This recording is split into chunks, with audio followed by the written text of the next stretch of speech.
Presiden RI Prabowo Subianto akan memaafkan koruptor jika mengembalikan uang yang dikorupsi.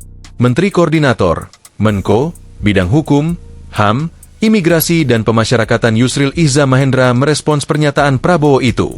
Yusril mengatakan bahwa pernyataan Prabowo itu sebagai salah satu bagian dari strategi pemberantasan korupsi yang menekankan pada pemulihan kerugian negara, asset recovery.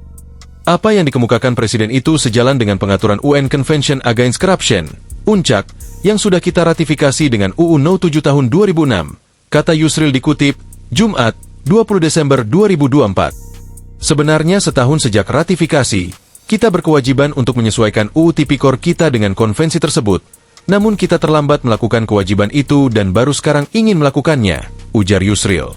Penekanan upaya pemberantasan korupsi sesuai pengaturan konvensi adalah pencegahan, pemberantasan korupsi secara efektif dan pemulihan kerugian negara, asset recovery, jelas Yusril. Menurut Yusril, pernyataan Prabowo itu menjadi gambaran dari perubahan filosofi penghukuman dalam penerapan KUHP nasional yang akan diberlakukan awal tahun 2026. Penghukuman bukan lagi menekankan balas dendam dan efek jera kepada pelaku, tetapi menekankan pada keadilan korektif, restoratif, dan rehabilitatif, ucap Yusril. Penegakan hukum dalam tindak pidana korupsi harus membawa manfaat dan menghasilkan perbaikan ekonomi bangsa dan negara, bukan hanya menekankan pada penghukuman kepada para pelakunya, jelas Yusril.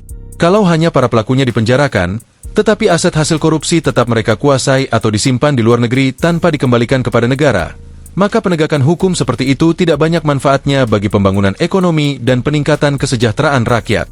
Kalau uang hasil korupsi mereka kembalikan, pelakunya dimaafkan, uang tersebut masuk ke APBN untuk mensejahterakan rakyat, tutur Yusril. Yusril menjelaskan, pelaku korupsi di dunia usaha silahkan meneruskan usahanya dengan cara yang benar dan tidak akan mengulangi praktek korupsi lagi. Dengan demikian, kata Yusril, usahanya tidak tutup atau bangkrut. Negara tetap dapat pajak, tenaga kerja tidak nganggur, pabrik-pabrik tidak jadi besi tua, dan seterusnya.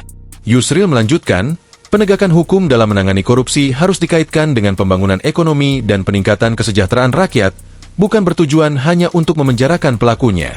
Prabowo, kata Yusril, memiliki kewenangan memberikan amnesti dan abolisi terhadap tindak pidana apapun, termasuk tindak pidana korupsi. Sesuai amanat konstitusi, sebelum memberikan amnesti dan abolisi, Presiden akan meminta pertimbangan DPR. Presiden mempunyai beberapa kewenangan terkait dengan apa yang beliau ucapkan di Mesir, terkait penanganan kasus-kasus korupsi, yaitu kewenangan memberikan amnesti dan abolisi terhadap tindak pidana apapun dengan mengedepankan kepentingan bangsa dan negara, papar Yusril.